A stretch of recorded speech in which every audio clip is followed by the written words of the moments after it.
কুরবানি শব্দটি কুরব থেকে নির্গত হয়েছে, যার অর্থ হচ্ছে নৈকট্য লাভ করা, আল্লাহর সন্তুষ্টি অর্জন করা। যেসব বড় বড় মাধ্যম রয়েছে আল্লাহকে সন্তুষ্ট করার, তার একটি বড় মাধ্যম হল কুরবানি। যেসব মাধ্যম দিয়ে জান্নাত পাওয়া যায় তার একটি বড় মাধ্যম হল কুরবানি। আজ থেকে নিয়ে প্রায় ৫,৫০০ বছর পূর্বে ইরাকের ব্যাবিলন শহরের উর নামক গ্রামে ইব্রাহিম আলাইহিস সালাম জন্মগ্রহণ করেন। তিনি যে কুরবানি করেছিলেন সেই কুরবানি আমাদের কুরবানি। যদিও কুরবানি প্রথা আদম আলাইহিস সালাম থেকেই চালু রয়েছে। আদম আলাইহিস সালামের এক ছেলে এক মেয়ে একসাথে জন্ম নিত। আগের ছেলে পরের মেয়ে, পরের ছেলে আগের মেয়ে, এভাবে তিনি বিবাহ দিতেন। কাবিলের সাথে জন্ম নিয়েছিল ইকলিমা, আর হাবিলের সাথে জন্ম নিয়েছিল লিওয়াজা। ইকলিমা দেখতে বেশি সুন্দরী ছিল লিওয়াজার চেয়ে। সময় আসলে আদম আলাইহিস সালাম তার গতি অনুযায়ী প্রস্তাব পেশ করলেন। কাবিল তা প্রত্যাখ্যান করল। কাবিল বলল, আমার সাথে যে মেয়ে জন্ম নিয়েছে আমি তাকে বিবাহ করতে ইচ্ছুক। পরিস্থিতি দেখে আদম আলাইহিস সালাম বললেন, ঠিক আছে, তোমরা কুরবানি পেশ করো, যার কুরবানি কবুল হবে সেই ইকলিমাকে বিবাহ করবে। আল্লাহ তাআলা ইতিহাস আমাদের নবীর সামনে পেশ করেছেন। তাতে আল্লাহ তাআলা বলেন, অতলু আলাইহিম নাবা ইবনাই আদম বিল হক। মুহাম্মদ সাল্লাল্লাহু আলাইহি সাল্লাম, আপনি আদমের দুই ছেলের ইতিহাস আপনার উম্মতকে শোনান, পড়ে শোনান। ঈদ কাররাবা কুরবানান, যখন তারা দুই ভাই কুরবানি পেশ করেছিল।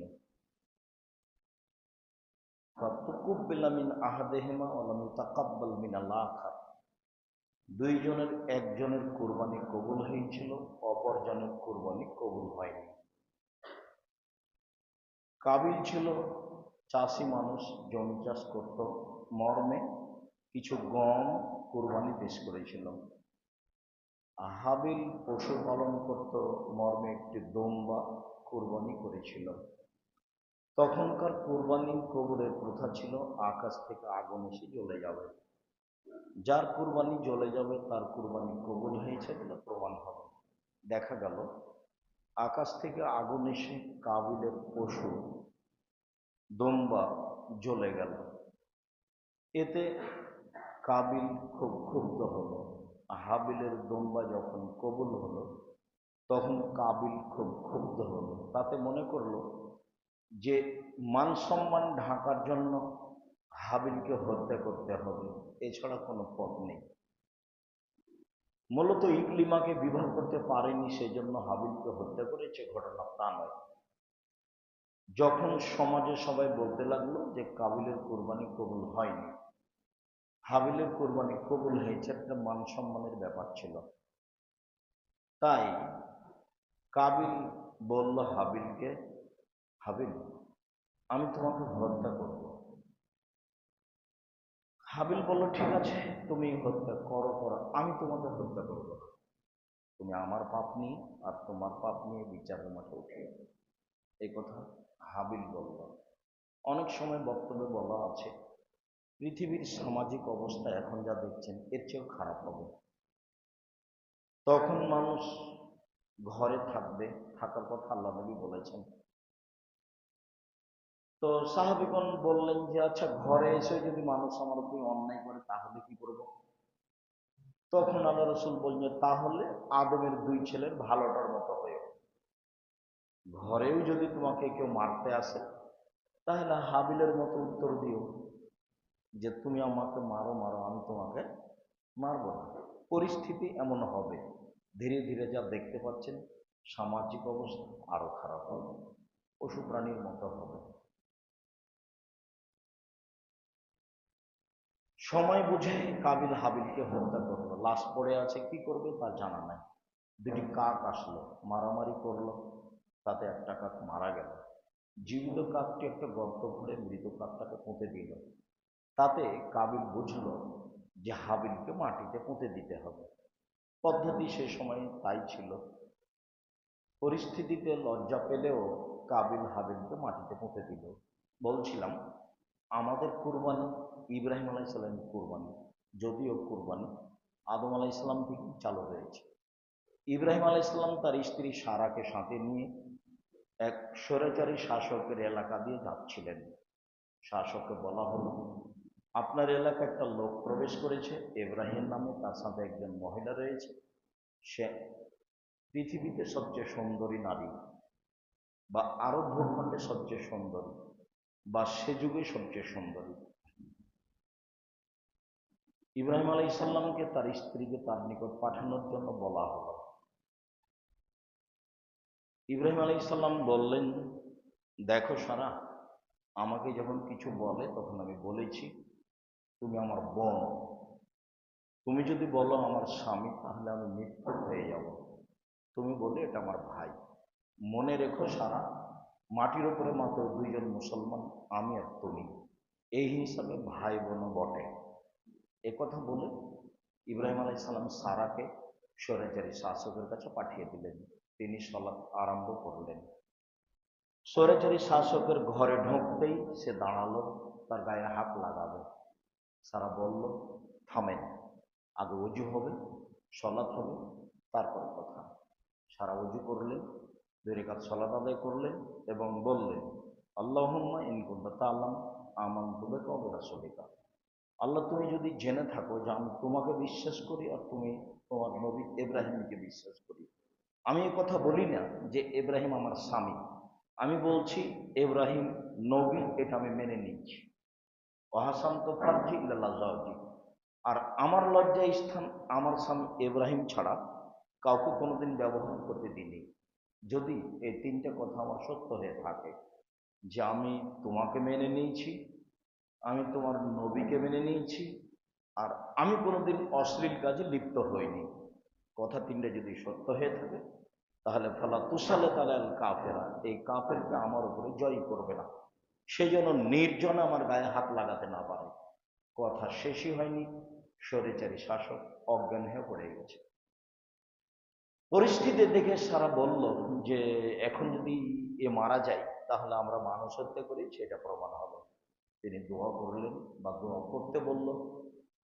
স্বৈরাচারী শাসক ভালো হয়ে গেল। 1 বার 2 বার 3 বার ঘটনা ঘটলে ও বলে, এই কে আছো শোনো, তোমরা তো আমার কাছে শয়তান পাঠিয়েছো, এ তো মানুষ না, এ তো শয়তান। মানুষের উপকার করলে আপনার মানুষ ক্ষতি করবে, এই কথাই ঠিক। সারা কিন্তু দোয়া করেই তাকে রক্ষা করলো, কিন্তু ফলাফলে বললো যে এই শয়তান। তবে এই কথাও বলেছিল, ঠিক আছে একটা কাজের মেয়ে হাজেরাকে দিয়ে দাও ইব্রাহিমকে। সারা আসলেন, বললেন স্বামীকে, স্বৈরাচারী শাসক কাজে সফল হতে পারেনি, সে একটা কাজের মেয়ে আমাদেরকে সাথে দিয়েছে, তার নাম হাজেরা। ইব্রাহিম আলাইসাল্লাম স্ত্রী সারাও কাজের মেয়ে হাজেরাকে নিয়ে চললেন স্বদেশ। এক পর্যায়ে সারা বললেন, হাজেরা, আমাদের তো কোনো ছেলে মেয়ে নেই, তুমি আমার স্বামীর সাথে বিবাহ বন্ধন আবদ্ধ হও, যদি কোনো ছেলে মেয়ে জন্ম নেই। তা হাজেরা বললেন, দেখেন আপা, এমনিতে আছি, ভালো আছি, বিবাহ বন্ধনে আবদ্ধ হলে ভালোবাসায় ফাটল ফাটবে, যেটা আমি চাই না। একাধিকবার চাপের কারণে বিবাহ হয়ে গেল, তাতে ইসমাইল জন্ম নিল, যা হওয়ার তাই হলো, ভালোবাসায় ফাটল দেখা গেল। ইব্রাহিম আলাইসাল্লাম স্ত্রী হাজেরাকে নিয়ে, দুধের ছেলে ইসমাইলকে নিয়ে চললেন কাবা ঘরের দিকে। বনিবাস স্বরূপ তাদেরকে রেখে দিলেন আলাল মসজিদে, রেখে দিলেন তাদের দুজনকে পাকুড় গাছের নিচে জমজম কূপের উপর কাবা ঘরের পাশে। বুখারী মুসলিমে এভাবেই এসেছে, তিনি রেখে দিয়ে চলছেন কোনো কিছু না বলে। পিছনে পিছনে স্ত্রী হাঁটছেন আর বলছেন, ইব্রাহিম, ইব্রাহিম কোথায় যাচ্ছেন, ইব্রাহিম আপনি কোথায় যাচ্ছেন? ইলাইহা, কিন্তু ইব্রাহিম তার দিকে দেখছেন না। অতাতরকুনা বেহাজালা দিলাইশ বিন জলাশয়, আপনি একটা উপত্যকায় ছেড়ে যাচ্ছেন যেখানে মানুষ জমাই ঘাস পাতাও নেই, আপনি আমাকে কিছু বলবেন তো? এরকম একটা ফাঁকা জায়গায় ছেড়ে যাচ্ছেন যেখানে মানুষজন ঘাস পাতা নেই, সেখানে আপনি কিভাবে আমাকে রেখে যেতে পারেন? আপনি আমাকে কিছু বলবেন না? যখন কিছু না বলেছে তখন তিনি বলছেন, আপনি কি আল্লাহর অনুমতিতে যাচ্ছেন? আতাজা বিজনিল্লাহ, আপনি কি আল্লাহর অনুমতিতে যাচ্ছেন? ইব্রাহিম আলাইহিস সালাম বলছেন না। তিনি এই ছাড়া আর কিছু বলেন, হ্যাঁ আল্লাহর অনুমতিতেই যাচ্ছে। তখন তিনি বললেন, ঠিক আছে, আল্লাহ ইউজাইনাল্লাহ তাআলা, তাহলে আল্লাহ আমাকে ধ্বংস করবেন না। তারপরেও দুধের সন্তান, পানি পানি শেষ হলো। এখানে আর লম্বা কথা নেই। একবার সাফা পাহাড়ে গেলেন, একবার মারোয়া পাহাড়ে গেলেন। 7 বার ঘোরার পরে কোনো পথ হলো না, বাচ্চার কাছাকাছি। তখন একটা শব্দ। তো বলছেন, কে, কি চাও? পানির প্রয়োজন। তখন জিবরাইল আলাইহিস সালাম পায়ে আঘাত করে জমজম পানি বের করলেন। সেই পানি ফুটে চতুর্দিকে বের হতে লাগলো। হাজেরা সেই পানিকে ঠেকানোর চেষ্টা করলেন। বুখারী মুসলিমে এসেছে, তিনি সেই পানি না ঠেকালে সারা পৃথিবী পানি ছড়িয়ে পড়ত, জমজম পানি। জমজমের পানি নিয়ে আজকের মতো কোনো কথা নেই, তবে এতটুকু যে খায়রু মাইনাল আজল মাও জমজম, মাটির উপরে যত পানি আছে তার সবচেয়ে উত্তম পানি হলো জমজমের পানি। মাও জমজম মা শরীবুল্লাহ, জমজমের পানি যে জন্য পান করা হবে সেটাই হবে বলে রাসূল সাল্লাল্লাহু আলাইহি সাল্লাম বলেছেন। এখানে একটা কথা থাকছে যে ঈসা আলাইহিস সালামের পায়ের আঘাতে জমজম চালু হয়েছে, এই কথা মিথ্যা। জিবরাইল আলাইহিস সালাম নিজে পায়ের আঘাত করে জমজম চালু করেছেন, এটাই সত্য। ইব্রাহিম আলাইহিস সালাম চলে গেলেন, ইসমাইলের পায়ের আঘাতে জমজম চালু হয়েছে, এই কথা মিথ্যা। জিবরাইল আলাইহিস সালাম নিজে পায়ের আঘাতে জমজম চালু করেছেন, এটাই সত্য। ইব্রাহিম আলাইহিস সালাম চলে গেলেন, সানিয়া পাহাড়ের পাশে গিয়ে কেবলার দিকে মুখ করে বলছেন, আল্লাহুম্মা ইন্নী আসকানতু মিন যুররিয়াতি বিওয়াদিন গায়রি যি যারইন ইনদা বাইতিকাল মুহাররাম। তার ভালোবাসার অভাব নেই। 90 বছর বয়সে একটা ছেলে পেয়েছেন, তিনি আহাল পরিবারকে ছেড়ে যাবেন, এত কঠোর ইব্রাহিম আলাইহিস সালাম নন। আদেশ পালন করতে হবে, এটা একটা পরীক্ষা। তো বলছেন, আল্লাহ আমার পরিবারের কিছু অংশ রেখে দিলাম তোমার কাবা ঘরের পাশে, যেখানে মানুষজন নেই, ঘাস পাতাও নেই। একটু আগে স্ত্রী যা বললেন, ইব্রাহিম আলাইহিস সালাম তাই বলছেন, প্রতিপালক আমার পরিবারের কিছু অংশ রেখে দিলাম তোমার কাবা ঘরের পাশে, যেখানে কোনো মানুষজন নেই, ঘাস পাতাও নেই। একটু আগে স্ত্রী বললেন, আপনি আমাকে রেখে যাচ্ছেন এমন একটা জায়গায় যেখানে মানুষজন নেই, ঘাস পাতাও নেই। আপনি আমাকে কিছু বলবেন না, আমি কেমনে থাকি এখানে? তো শেষ পর্যন্ত যখন বললেন, হ্যাঁ আল্লাহর রহমতে যাচ্ছি, তখন তিনি বললেন, ঠিক আছে, আল্লাহ তাহলে আমাকে ধ্বংস করবেন না। তার কি সাহস? সাহস কিছু না, এটা ইমানি ব্যাপার। একটা মহিলা মানুষ একটা দুধের বাচ্চাকে নিয়ে কেমনে থাকবেন? মানুষজন তো নেই, কিছুই নেই। তো সেই কথা ইব্রাহিম আলাইহিস সালাম বলছেন। তবে ইব্রাহিম আলাইহিস সালাম বলছেন যে তোমার কাবা ঘরের পাশে, তখন কিন্তু কোনো ঘর নেই। মধ্যের লম্বা কথা সেটা না বলে অনেকদিন পরে আসলেন ছেলের কাছে। ছেলেকে বলছেন, বোনাইয়া ফাল্লাম্মা বালাগা মাআহু সা'য়, যখন বাচ্চা দৌড়াদৌড়ি করতে পারে, এই সময় বাচ্চাকে খুব ভালো লাগে, বাপ মাকে ভালো লাগে। বাপ মা বারবার কোলে নেয়, আদর করে, চুমা দেয়। যেদিন বাচ্চা বড় হয়ে যায়, পড়াশোনা করে না, সেদিন বাপ মেজাজ খারাপ করে। যেদিন ছেলে বড় হয়ে যায়, টাকা ইনকাম করে না, সেদিন বাপ মা দুইজনই অসন্তুষ্ট হয়। কিন্তু এই সময়টাই অসন্তুষ্টের নয়, এই সময় খুব ভালো, আদর যত্নের সময়, দৌড়াদৌড়ি করতে পারে। বলছেন, আব্বু আমি স্বপ্নে দেখছি তোমাকে কুরবানি করছি, তোমার মতামত কি? ইসমাইল আলাইহিস সালাম বলছেন, ইয়া বাতি ফাহাল মা তোমার সাথে যদি ইনশাআল্লাহ মিনাস সাবিরিন। আব্বা আপনি যে স্বপ্ন দেখেছেন তা বাস্তবায়ন করুন, আপনি আমাকে ধৈর্যশীল পাবেন।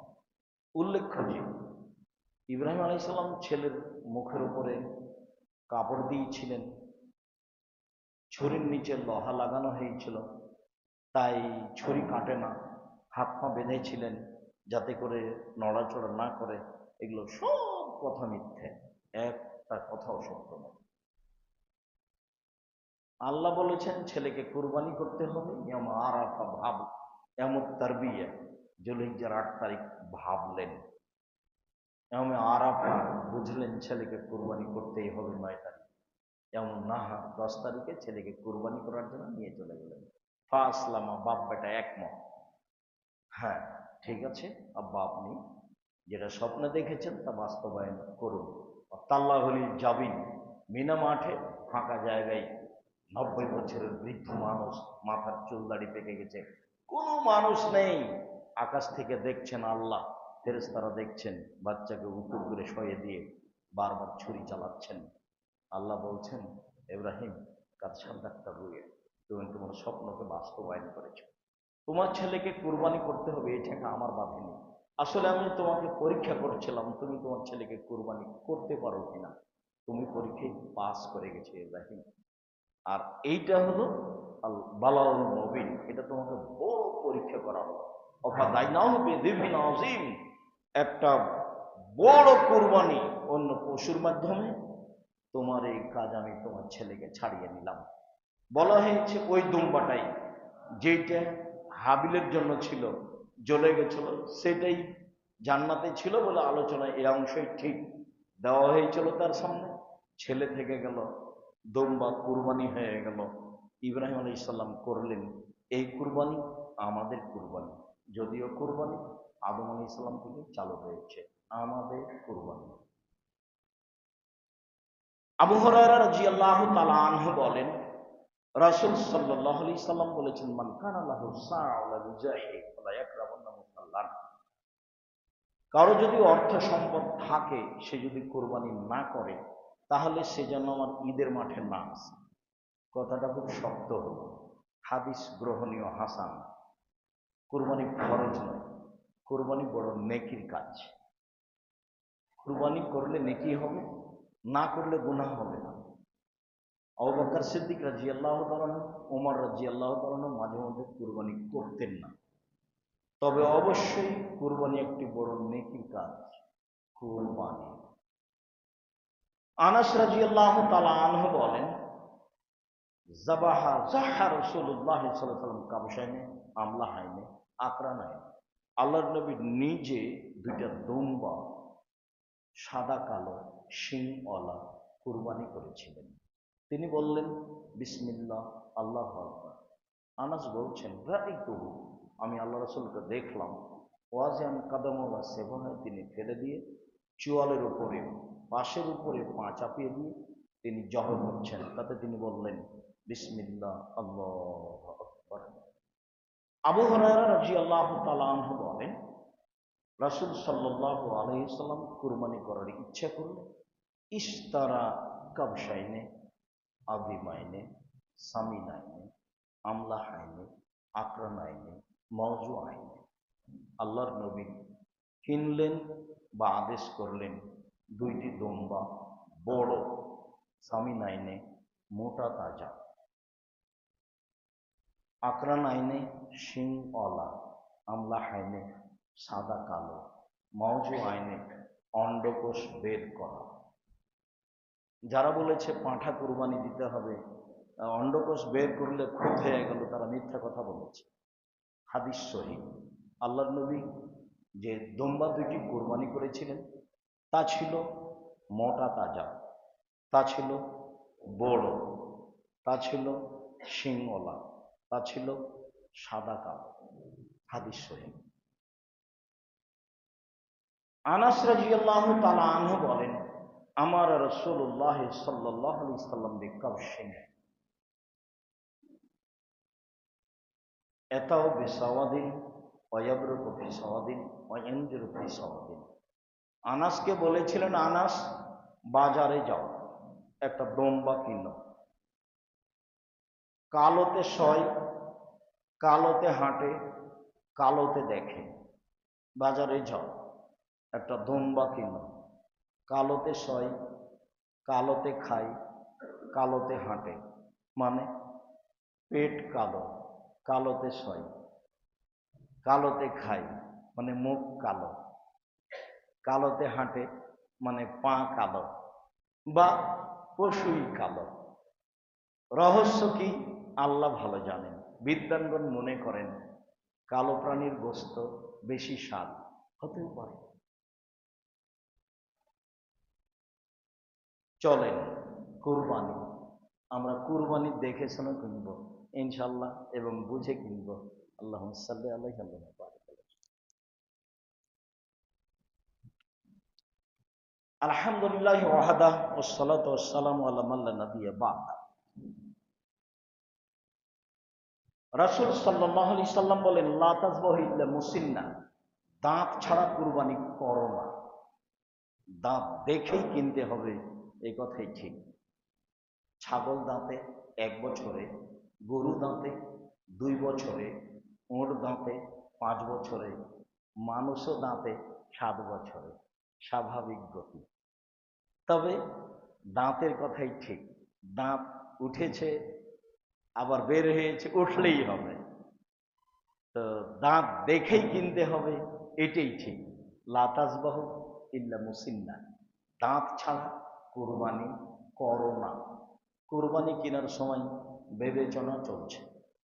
আলী রাদিয়াল্লাহু তাআলা আনহু বলেন, আমারানা রাসূলুল্লাহ সাল্লাল্লাহু আলাইহি ওয়াসাল্লাম আন নাস্তাসরিফাল আইনা আল উজনা, আল্লাহ নবী আমাদেরকে আদেশ করেছেন পশু কেনার সময় চোখ দেখে নিব, কান দেখে নিব, চোখ ঠিক আছে কিনা, কান ঠিক আছে কিনা।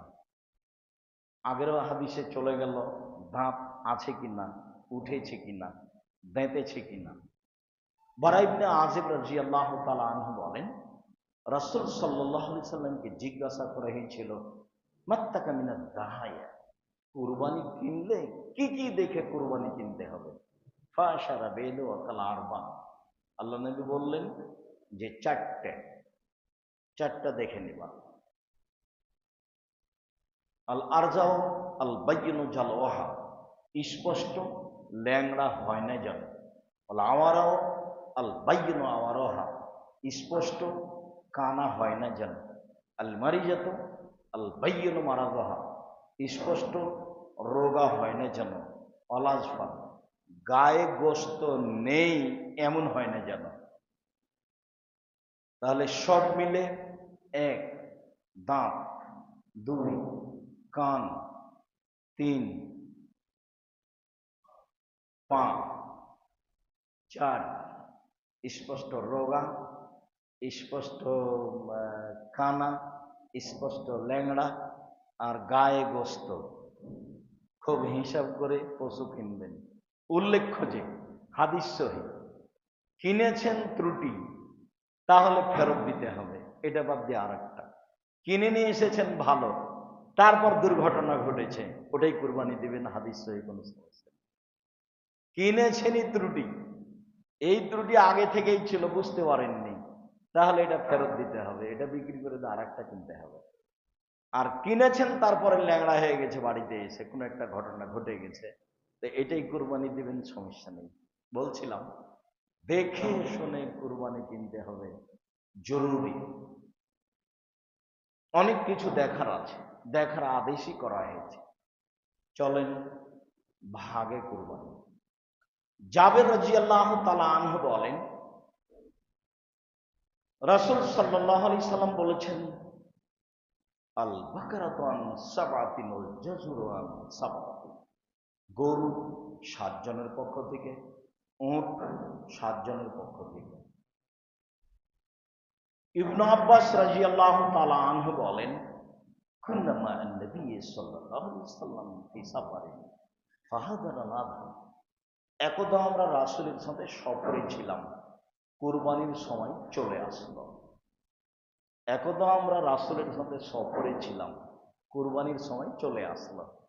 তা আমাদের তো ছুটি হিসাব, যার কারণে আমরা কুরবানিতে বাড়ি চলে যাই, এই হিসাব তখন ছিল না, এত ছুটি নেই। জুমার দিন ব্যবসা করতে হবে, আল্লাহর আদেশ, দোকানপাট বন্ধ করে আসতে হবে।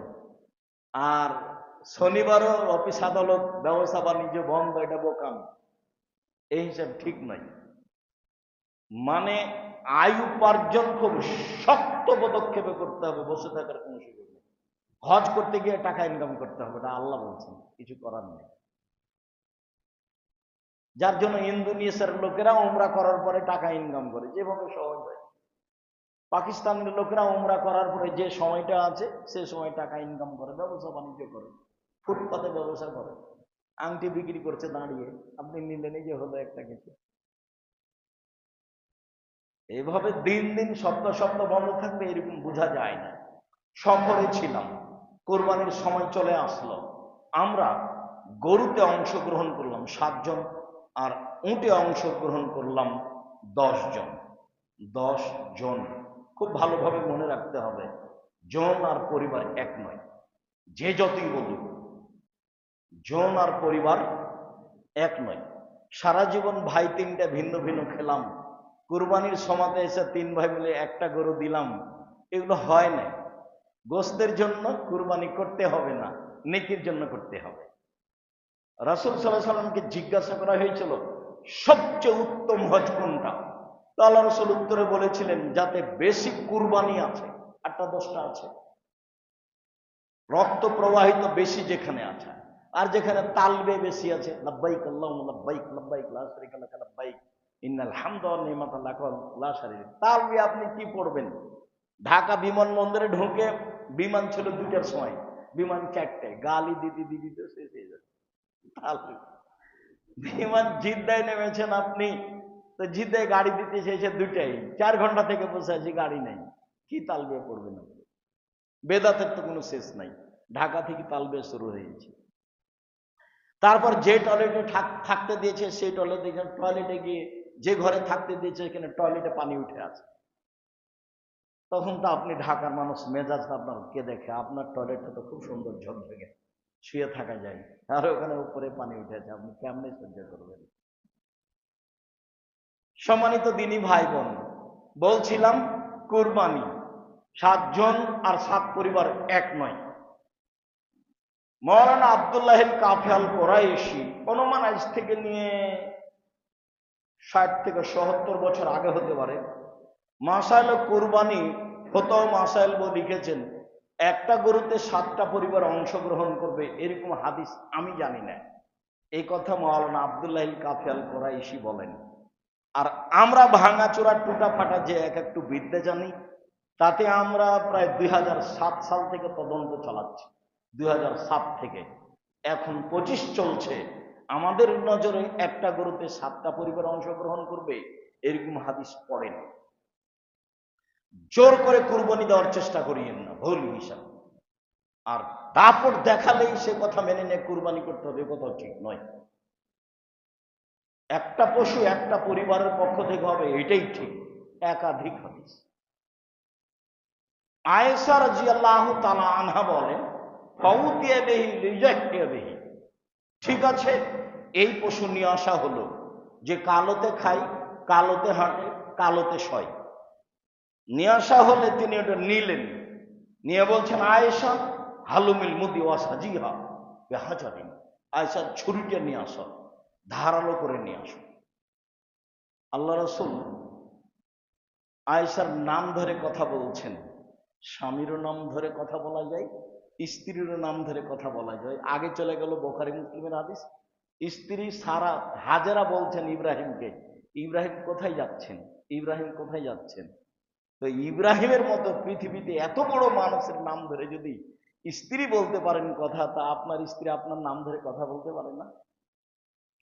তবে আপনার বড় ছেলের নামে বলবে, এটাই ভালো। আবু মোহাম্মদ, মোহাম্মদের পিতা আবু মোহাম্মদ, এদিকে শোনো। আবু আব্দুল্লাহ, এদিকে শোনো। আপনিও বলবেন উম্মু আহমদ, আহমদের মা, এদিকে শোনো। এটা এইভাবে বলা সহজ, নাম ধরে বলতে পারেন।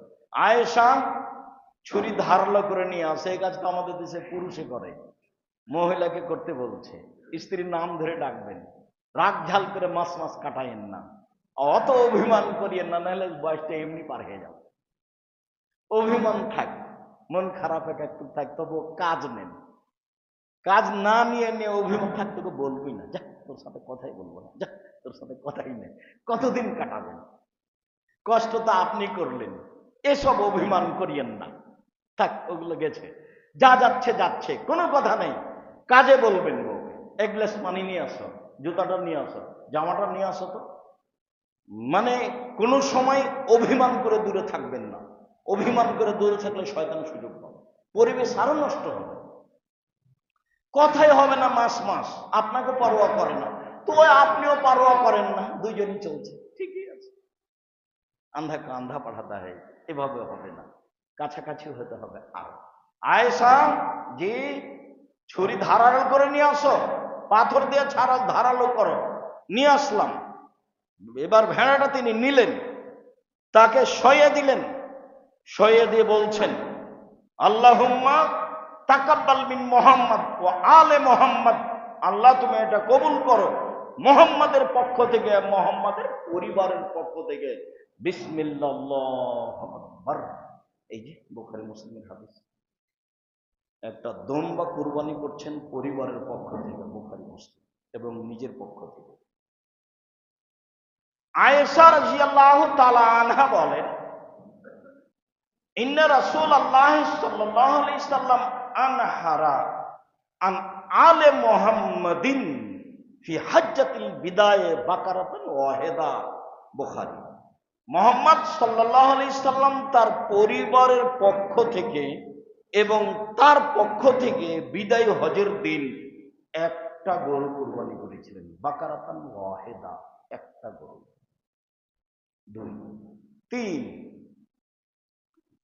মেখলাফি সুলাইম রাদিয়াল্লাহু তাআলা আনহু বলেন যে কুন্না ওয়াকুফান মা নবী সাল্লাল্লাহু আলাইহি সাল্লাম বিআরাফা, আমরা আরাফার দিন রাসূলের পাশে দাঁড়িয়েছিলাম আরাফার মাঠে।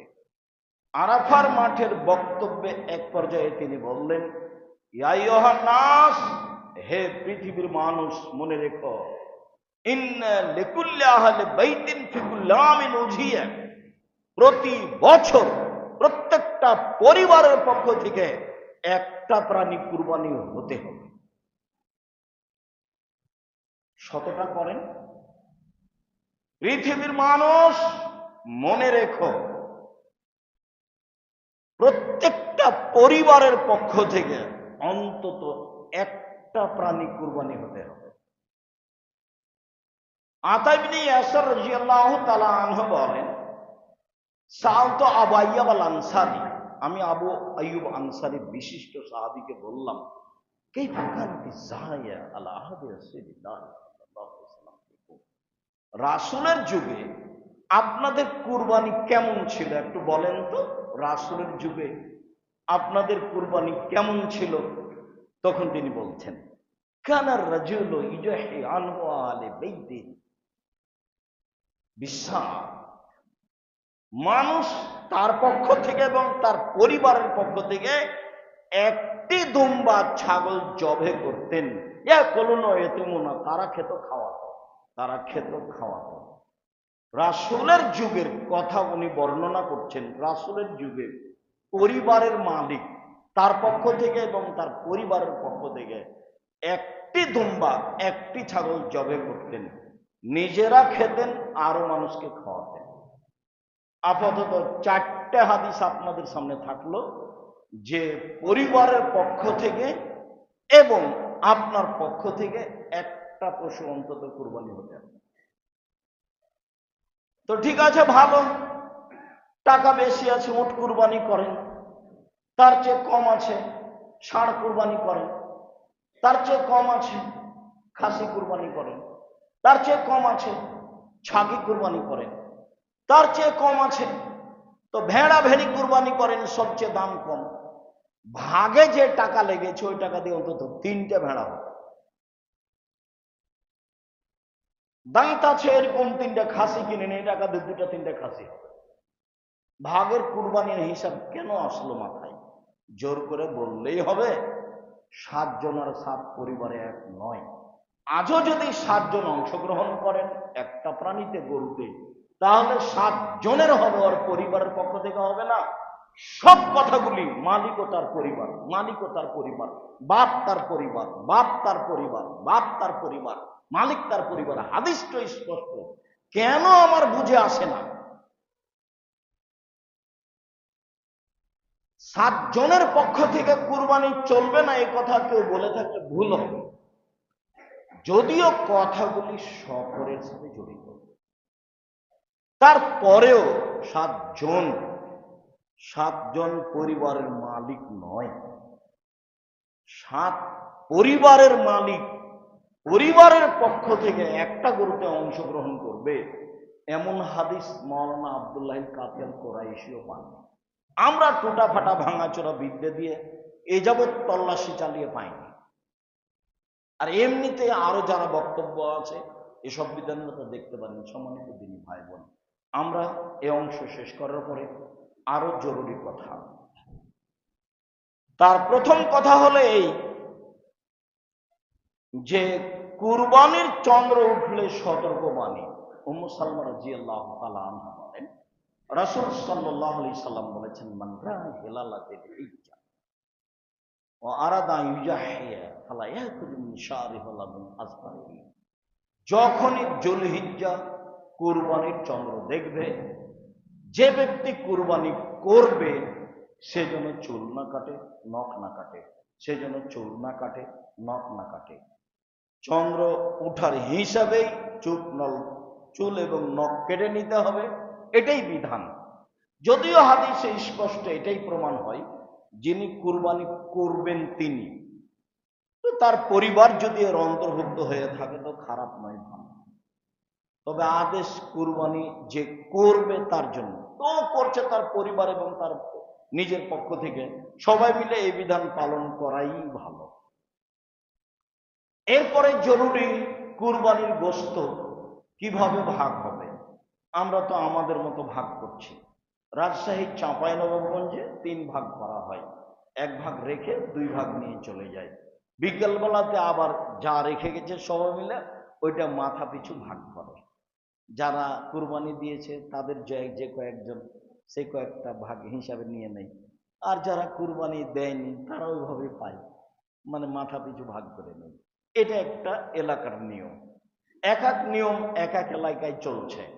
আল্লাহ তাআলা বলছেন, ফাকুলু মিনহা ওয়াতামুল বায়সাল ফাকিরা, পৃথিবীর মানুষ তোমরা কুরবানির গোশত খাও আর ফকির মিসকিন অসহায় মানুষকে খেতে দাও। এটা আল্লাহর আদেশ।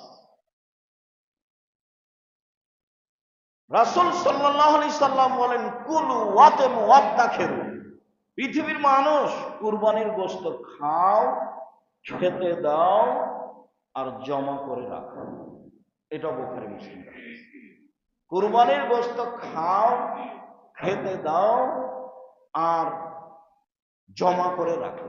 তা আমরা বুঝেছি 3 ভাগের 1 ভাগ বাড়িতে রাখতে হবে, 1 ভাগ আত্মীয় স্বজনকে দিতে হবে, আর 1 ভাগ ফকির মিসকিনকে দিতে হবে। তাই 3 ভাগ। এরকম কথা আল্লাহ রাসূল বলেননি, ভাগের কথা আল্লাহ রাসূল বলেননি, বলেছেন এভাবে, খাও, দাও, জমা করো। কুরবানির গোশত দিয়ে আত্মীয় স্বজন, জামাই বেটি এগুলো মূল্যায়ন করতে হবে, করতে পারা যায়, কিন্তু এটাই হিসাব করতে হবে এটা নয়। কুরবানির গোশত দিয়ে বিবাহ অনুষ্ঠান করা যায়, কুরবানির গোশত খুব দামি, তারপরেও যারা চাইতে আসছে তাদেরকে দিয়ে দিবেন। আলী রাদিয়াল্লাহু তাআলা আনহু বলেন, আল্লাহর নবী আমাকে আদেশ করলেন যে আমি বন্টন করে দিব লহুমাহা ও জলুদাহা ও জেলালাহা বাইনাল মাসাকিন। বুখারী মুসলিম। কুরবানির গোশত, কুরবানির চামড়া, কুরবানির গায়ের যে একটা শীতের দিনে গায়ে দেওয়ার জন্য, ঢেকে রাখার জন্য যে ঝুল বা যে কাপড় ছিল, সেটাও মিসকিনদের মাঝে বন্টন করে দেব। মিসকিনকে চাইতেও পারে না, সংসারও চলে না, তাহলে আশেপাশে আছে। ফকিরকে যে চেয়ে বেড়ায়, ফকির চাইলে গোশত দিবেন, এ কথাই ঠিক। গোশত নিয়ে গিয়ে তার বিক্রি করা পছন্দ নয়, এরপরে যদি বিক্রি করে দেয় তাহলে আপনার মন খারাপ করার কিছু নেই। ও এখন এই গোশতের মালিক, আপনি দিয়েছেন, নিয়েছে, ও ভিক্ষুক, হাত পেতেছে, তাকে দিলেন, নিয়ে চলে গেছো, এখন মালিক। যদি বিক্রি করেও দেয় তাহলে নাজায়েজ হারামের কিছু নেই, তবে পছন্দ নিয়ে গেছে, খাবে। কুরবানির গোশত খুব দামি, এটাকে সাধারণভাবে দেখা হবে না। তারপর যেটা রেখে গেছি, সেটা দান করে গেছি, সেটা নিলে আবার আমাদের বমন খাওয়া হবে, এ কথা নয়। কুরবানির গোশত এমন নয়। আবারও বলি, 3 ভাগ করতে হবে এই বিধান নেই, এ কথা রাসূল সাল্লাল্লাহু আলাইহি ওয়াসাল্লাম বলেননি। আপনি আপনার গতি অনুযায়ী দিবেন, জমা রাখবেন, খাবেন। যদি কৃপণতা হয় তাহলে 40 কেজির গোস্ত 30 কেজি রেখে দিবেন, 35 কেজি আর 5 কেজি দিবেন, ভিতরে কৃপণতা কাজ করছে। আর যদি আর একটু ভালো হয় তাহলে 10 কেজি দিবেন, 20 কেজি রাখবেন। আরো যদি আগাতে চান, আর কি করবো, 5টা করে জমা করে যাও দিয়ে দাও, 5-7টা দিয়ে দাও, যা দিয়ে ভালো কথা দেন না। কোরবানি যত বেশি করতে পারবেন। মনটা ছোট কেন? 3 ভাই মিলে তোমরা টাকা জমা করে যদি কুরবানি করতেই চাও, তাহলে তোমার মা বেঁচে থাকলে তোমার মায়ের নামে করো। তাহলে এটা হলো তোমার মায়ের নামে কুরবানি, তোমরা গোস্ত খাও। আর তোমরা 3 ভাই মিলে 3টা ছাগল জবাই করো, তাহলে জিম্মেদারিটা পালন হলো। কিন্তু আজকে 3 ভাইয়ের টাকা জমা করে একটা পশু কিনবো, তার নাম কুরবানি, এই কথা নয়। এই কুরবানি তোমার বাপ বেঁচে থাকলে তোমার বাপের নামেই হবে, তোমার মা বেঁচে থাকলে তার নামেই করতে হবে। তোমরা গোস্ত খাবা, তোমরা নেকির হকদার নও। নেকির হকদার হতে হলে 3 ভাইয়ের টাকা জমা করে একটা গরু কিনবা, আর নিজে নিজে একটা 12-15-20 হাজার টাকা দিয়ে একটা খাসি কিনবা। এটা হবে তোমার আর তোমার ছেলেমেয়ের, তোমার বউয়ের পক্ষ থেকে, আর ওটা হবে তোমার মায়ের পক্ষ থেকে। তোমরা সব মতো ভিন্ন ভিন্ন টাকা খাও। আজকে কেন এক জায়গায়? কৌশল কেন? এই কৌশলের প্রয়োজন নেই। সম্মানিত দিদি ভাই বোন, কুরবানির বিষয়ে আলোচনা পেশ করার পুনরাবৃত্তিতে বলতে চাচ্ছি যে কুরবানি অনেক বড় নেকির কাজ। অবশ্যই যেন স্বার্থমুক্ত হয়।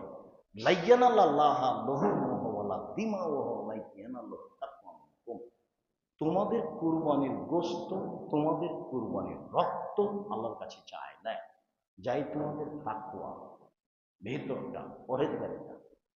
ভাগে কুরবানি দিয়ে গন্ডগোল করবেন, কলিজা কোথায় গেল, মূল গোস্তগুলো কোথায় গেল, সবে এখানে হাড় হাড্ডি এসেছে, এত কথার প্রয়োজন আছে? এইটা কি নেকির কাজ হবে? এই হিসাবে আসেন না, যে যাই বলুক এটাই ঠিক। দ্বিতীয় জরুরি কথা যে দাঁত দেখে পশু পছন্দ মতো মোটা তাজা কিনতে হবে, এ কথাই ঠিক। তৃতীয় কথা যে 7 জন আর 7 পরিবার এক নয়। 7 জন আর 7 পরিবার এক নয়। পরের কথা যে 3 ভাগ করতে হবে এমন বিধান নেই। তবে রাসূল সাল্লাল্লাহু আলাইহি ওয়াসাল্লাম বলেছেন, খাও, দাও, জমা করো। হয়তোবা এই কারণে মানুষ বুঝে নিয়েছে 3 ভাগ করতে হবে। আসলে এরকম কথা রাসূল সাল্লাল্লাহু আলাইহি ওয়াসাল্লাম বলেননি, প্রমাণে যা আছে তা একটাও ঠিক নয়। চন্দ্র উঠলে নখের ব্যাপারে, চুলের ব্যাপারে সতর্ক থাকতে হবে। উল্লেখ্য যে কুরবানি আদম আলাইহিস সালাম থেকে চালু রয়েছে, তবে আমাদেরটা ইব্রাহিম আলাইহিস সালাম থেকে। শেষের কথাটা যে আমি আপনাদেরকে অনুরোধ জানাচ্ছি যে এইটা আহলে হাদিসের মসজিদ, এখানে শিরক বেদাত হবে বা জালজয়ী হাদিসের আলোচনা করার সুযোগ হবে, এইটা অন্তত পৈতৃক সূত্র হিসাবে আহলে হাদিস সবাই আপনাদের গায়ে যে রক্ত আছে এটা যেন সহ্য না করে। এই মসজিদে কোনো দিন জালজয়ী হাদিসের আলোচনা হবে না। এই মসজিদে কোনো বেদাতীদের আলোচনা হবে না। এই মসজিদে, এই মসজিদের মুসল্লিরাও কোনো বেদাতি আলোচনা করতে হবে না। মানুষ মরলেই মাইকে জানাতে হবে যে এখন তার জানাজা, এই হিসাব ছেড়ে দিতে হবে। আপনাদের সাহস জুড়ে না কেন নিজের মসজিদে থাকেন কেন, আমার বুঝে আসে না। কেন করতে পারেন না? না বলে ছেড়ে দেন জামিয়া সালাফিকে, আমি দেখছি একবারে বিশাল করে গড়ে দেবো ইনশাআল্লাহ। আমি তো পারি নিঃস্ব, মানে তো ফকির মানুষ, যে করে দেবো। হয়তো জামিয়া সালাফিয়া যে বলতে থাকলাম না আপনাকে, 30,000 স্কোয়ার ফিটের উপরে গত বৃহস্পতিবার ঢালাই হয়েছে। তার 2 কোটি আছে পাইলিং, তার 2 কোটি আছে মেঝে ঢালাই, তার 2 কোটি আছে প্রায় ছাদের ঢালাই। জমি কিনা তো আছে, তো বাকি 2 অংশ হয়ে যাবে। 90,000 স্কোয়ার ফিটের মসজিদ 2 একর জমির উপরে, দেখবেন একটা হয়ে গেছে। এত বড় মসজিদ হয় রাজশাহীতে 90% জমির উপরে 4 তলা কমপ্লিট হয়ে যাবে। আমি বলিনি আপনাকে ছেড়ে দেব, আপনার অবস্থা দেখে আমি বলি যে এত কেন হুড়াহুড়ি গুতাগুতি, কে সভাপতি, কে সেক্রেটারি, কাজের হিসাব নাই, শিরক বিদআত নিয়ে। আমি এটা তুলে দিতে বলেছি, এটা বহিসাবের মতো লাগে, বহুবার বলেছি। এটা দিয়ে কি হবে? জানতো জামিয়া সালাফির মসজিদে কিছু আছে নাকি? এর চেয়ে শতগুণ বড়, কোটি কোটি টাকা দামের মসজিদ, বিশাল মসজিদ, স্বপ্ন দেখা ভাবা কঠিন হচ্ছে। এশিয়া মহাদেশে বড় মসজিদ, সঠিক আকীদার মানুষ।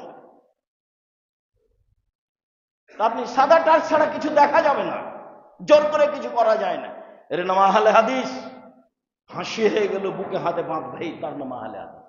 ফাঁসি হয়ে যাবে যাবে, ফাঁসির মঞ্চে যেতে রাজি আছে, হাত নিজে বাঁধবে না।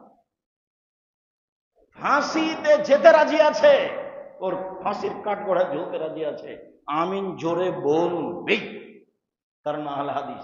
আর বংশ আহলে হাদিস, আর জাতীয় আহলে হাদিস, আর রক্ত আহলে হাদিস। কাপুরুষের মতো বসবাস করবেন কেন? কিভাবে এমন? চুলি হবে না, ফাঁসি হবে, হয়ে যেতে হবে। করোনায় মরলে তো মরতামই, করোনার আমি 5 পয়সা দাম দিনি, করোনার আমি 0 দাম দিনি। আপনি দিয়েছেন তা আমি কি করব? আমার করার কি আছে? আমি তো দাম দিনি। জামিয়া সালাফের মসজিদে সবসময় সালাত চলতে দেখেছে, আপনার কেন চলে না? ফাঁসি হবে। এই মসজিদেই করোনার কারণে আরো মানুষ বেশি আসবে, আচ্ছা হাত তুলে দোয়া করবে, কান্নাকাটি করবে। কি হবে? হবে জেল হলে হবে, ফাঁসি হলে হবে, যা হবে হবে। ঠিক কথা। আপনারা আহলে হাদিস মানুষ, পিছু হটবেন না। কোন প্রকার শিরক বিদআতে আহলে হাদিস মসজিদে হবে না। এটা আপনাদের কাপুরুষের পরিচয়। আল্লাহ তুমি কে আহলে হাদিসের মসজিদ হিসেবে কবুল করো, সঠিক আকীদার মানুষের মসজিদ হিসেবে কবুল করো, এই ফিতনা ফাসাদ থেকে রক্ষা করো। আল্লাহ তুমি দেশের, বাংলাদেশের, পৃথিবীর মুসলমানকে নির্যাতন থেকে রক্ষা করো, নির্যাতিত হওয়া থেকে রক্ষা করো। যারা ক্ষমতা দেখে মানুষের প্রতি জুলুম করছে, তুমি তাদেরকে তোমার ক্ষমতা দিয়ে ঠেকাও। এই দেশকে তুমি অন্যায় থেকে রক্ষা করো। এই দেশে যারা সুশাসন করতে পারে, যারা সঠিকভাবে কথা বলতে পারে, যারা দেশের অর্থ জোগাতে পারে, যারা মারামারি করে না, সামান্য ব্যাপারে চাঁদাবাজি করে না, এদেরকে আসতে দিও না। যারা স্থায়ীভাবে টাকা দিয়ে কাজ করতে পারে, এরকম লোকেরা মরলে আর একটা করবা। তুমি করতে পারো, তুমি আজিজ, তুমি পরাক্রমশালী, তুমি সর্বশক্তিমান, তুমি সবকিছু করতে পারো। জুমার খুতবার শেষে তোমার দরবারে জোরালো ভাবে বলছি, তোমাকে বিশ্বাস করি তুমি পরাক্রমশালী, তোমার নাম আজিজ, তোমার নাম কাদির, এটা বিশ্বাস করি। রাতকে যেমন রাত বলি, দিন বলি না, দিনকে যেমন দিন বলি, রাত বলি না। তোমার ক্ষমতাকে তেমন বিশ্বাস করি। তুমি তোমার ক্ষমতা দিয়ে আমাদের মান সম্মান রক্ষা করো, আমাদের দেশ রক্ষা করো, আমাদের জাতিকে রক্ষা করো, আমাদেরকে সপরিবারে শান্তভাবে বেঁচে থাকার সুযোগ করে দাও। জুমার খুতবার শেষে তোমার দরবারে এই জোরালো দাবি দেওয়া দোয়া রেখে আজকের জুমার খুতবা এখানে শেষ করলাম। আল্লাহুম্মা সাল্লি আলাইহি ওয়া বারিক আলাইহি।